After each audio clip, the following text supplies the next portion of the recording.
attaquer un autre, et ainsi de suite, on va radier. Quiconque va s'amuser avec la vie des hommes, on ne va pas plaisanter. On est en train de monter en puissance. Le peuple a consenti d'énormes sacrifices pour qu'on puisse être équipé, qu'on ait le nécessaire pour faire la guerre. Oui, ça avance. Mais ce n'est pas pour autant qu'il faut baisser la garde. J'attends d'autres rapports.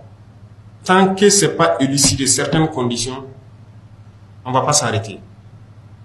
Voilà. Parce que ce qui s'est passé, par exemple, à Solé, c'est inadmissible. Et quand tu es officier, on t'a désigné. C'est le peuple qui t'a confié ce pouvoir-là. Vous êtes un chef d'élément, vous envoyez en mission, vous faites la mission. Tout le monde sait ce que c'est que la mission militaire.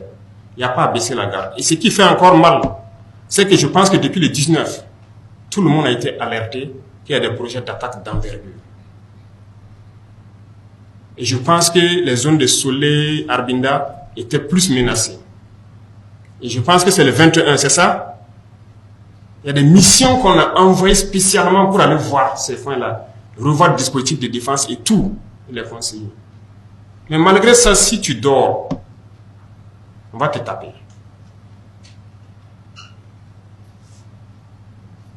Il ne faut pas croire que c'est fini, c'est pas fini. Il faut rester concentré, toujours concentré. Et c'est la mission de l'officier. Les hommes ne s'appartiennent pas. Un militaire là, il ne s'appartient pas. Il appartient à la patrie. Personne ne dira le contraire.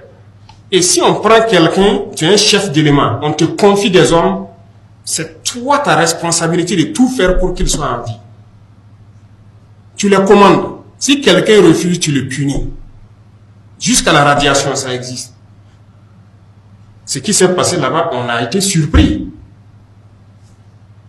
Et du moment même que le matin à Borgadi, on dit qu'il y a une attaque, tout le monde se met en alerte. Mais 3 heures plus tard, à 9 heures, on vient encore attaquer. Non, c'est impossible. Il est temps que la révolution, là, ça marche.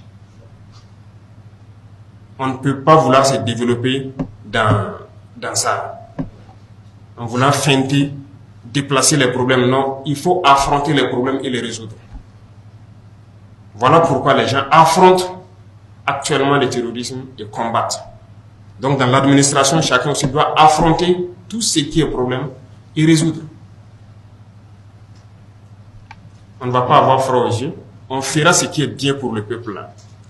Et que tout le monde puisse vivre dignement. Que chacun se mette au sérieux. Et ça commence par vous, travailleurs de la présidence. Vous devez montrer le bon exemple.